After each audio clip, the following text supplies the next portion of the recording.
Hi, everybody. This is a quick warm-up of 12 of the facial muscles or of the facial muscle groups that I gave you a list of. So this is from your checklist. I will name the muscle, and then I will do 5 isolations of that muscle so you can see what you can do yourself. I recommend actually doing 10 isolations of each muscle as part of your warm-up, but I'm going to go through the 12 facial muscles or muscle groups right now. So follow along and do the activity with me. Number 1. Frontalis muscle. This is your forehead. I'm going to lift my forehead or my brow 5 times.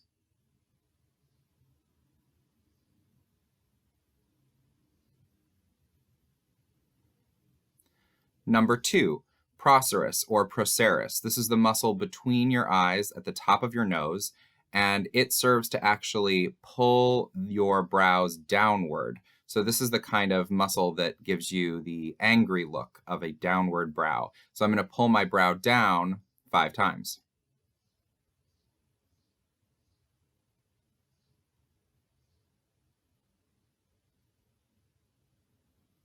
Number 3, orbicularis oculi. These are the muscles all around your eyes, and remember they're big round circle muscles. These really just help you to squint or close your eyes or drain tears out of your eyes. So I'm going to try to isolate those muscles from my brow, not move my brow while I close my eyes. 5 times.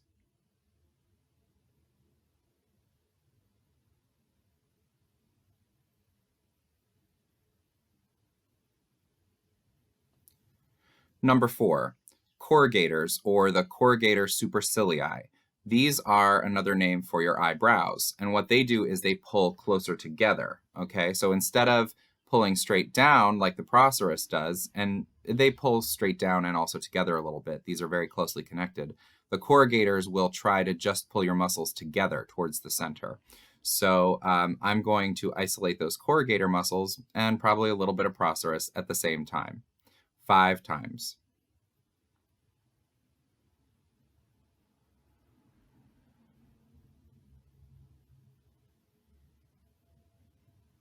Number 5, nasalis.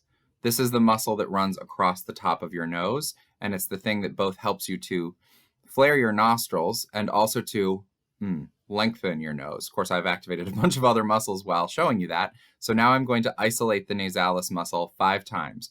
First, I'm going to flare my nostrils, then I'm going to stretch my nose out. And it's likely that when I stretch my nose out, because it's connected to other muscles, that other muscles are going to get activated. But try to isolate as much as you can. Okay, so this is the nasalis.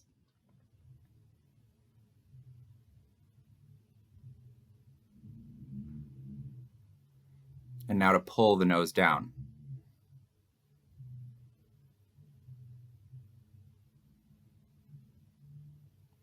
Number 6, orbicularis oris. This is your mouth or your lips specifically. There's an outer ring and an inner ring that actually can separate and do different things. We're not going to get into that, but what I'm going to do is isolate by puckering or just bringing the lips closer together, and then by flaring, more like that duck face. Now in the flaring of your lips, it's actually activating some other muscles below and above in order to allow that flare to happen, but it's a good place just to isolate this muscle group of the lips. So 5 times puckering, 5 times flaring with the orbicularis oris.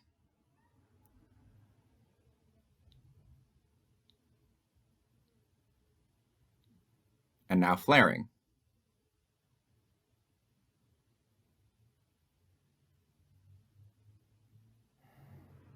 Number 7, the zygomaticus. Both major and minor. They're 2 separate muscles, but they run from the lip corners up towards the cheekbones. So they're kind of in a smile formation already, and these are the muscles of your genuine smile. So I'm basically just going to ask you to do isolations of a genuine smile. So 5 times zygomaticus.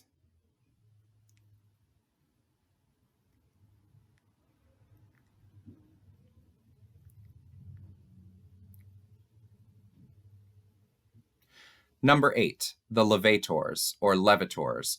These are all the muscles that go from your upper lip and upward, usually straight up or on the side straight up. There's 3 different groups of them, but we're just going to all lump them together and use this muscle group of the levators to lift the upper lip. So it might look like a snarl or like you're showing your teeth or maybe even like you smelled something really horrible. So 5 isolations. First, I'm going to do just baring my teeth. These are the ones on the outside. And then I'm going to lift the ones right by the nose. These are the levators, aliquinasi, labii aliquinasi. It's a long name, but those are the ones that connect the top of the lip to the top of the nose, that run right along the side. So first a snarl and then stink face. Okay, so 5 of each. Levators.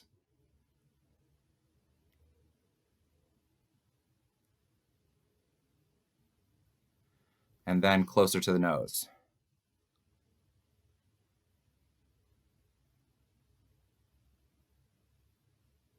I have trouble with this one on this side.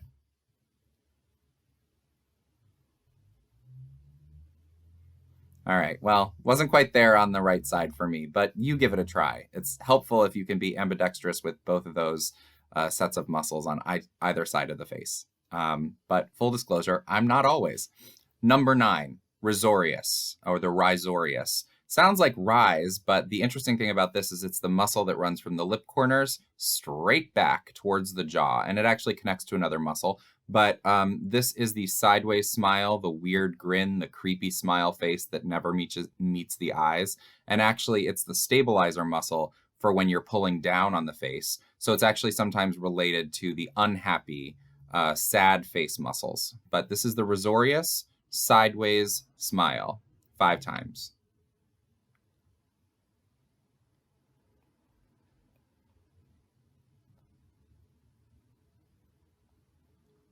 How nice. Number 10, buccinators. These are the muscles deep in your cheeks that give you dimples. These are basically the muscles that pull everything closer. So it pulls your cheeks closer to your teeth. It allows you to spit, to whistle. Sometimes it stabilizes while you're singing, and sometimes it can get stuck in that position and you need to loosen it up. So this is the muscle right there. Muscle pulls in for dimples. And I'm going to look like I'm about to spit or like I'm about to whistle. And I'm going to do that 5 times for buccinators.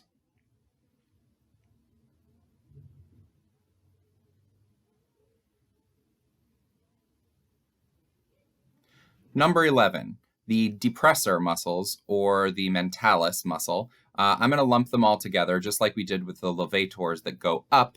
The depressors all go down. So these are definitely frowny muscles. There's several of them. There's the muscles that go straight out to the sides, the depressor anguli oris. These take the frown all the way down. And then there's the mentalis, which is in the center, that gives you kind of that pouty face. And then there's the depressors that go straight down, and these even connect to the platysma below it, which we'll get to in a second. But I'm just going to do 5 isolations to frown, to bring this muscle group downwards.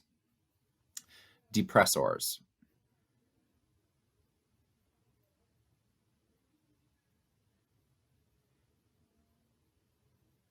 And now I'm going to do all the same thing again, 5 times, but I'm going to focus more on the mentalis, which is that pout. So my lower lip, because the sides are being crushed together, my lower lip is actually going to push up slightly, but that's the pouting muscle of the mentalis right here. So all of the depressors focusing on the mentalis.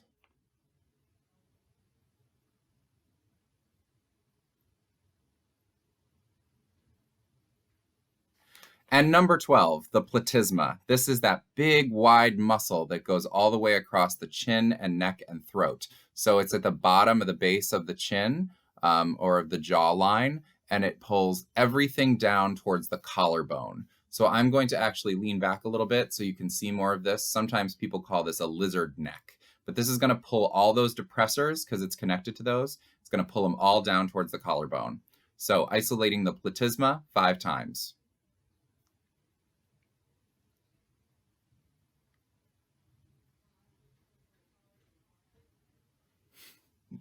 So that's kind of an odd one to end on, but those are your 12 isolations. Again, some of these are individual muscles and some of these are muscle groups that are all connected. But remember what I said in our last lesson, that all of these muscles connect to each other. So even if you try your best to isolate them, it's likely that when you pull one muscle, that other muscle is going to go along behind, because they are literally connected to each other. These muscles in the face don't have fascia like all the other muscles in the body do, which is that sort of thin lining that you can stretch out.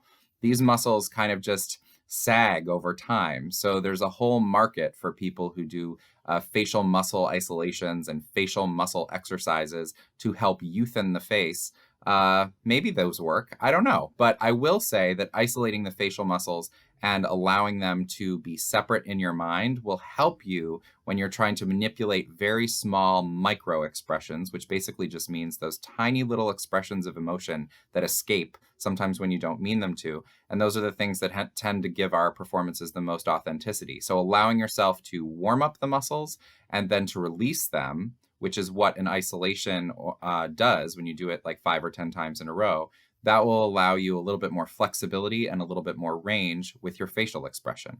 So give these a try if you haven't already with me this whole time, and I look forward to seeing you in our next class.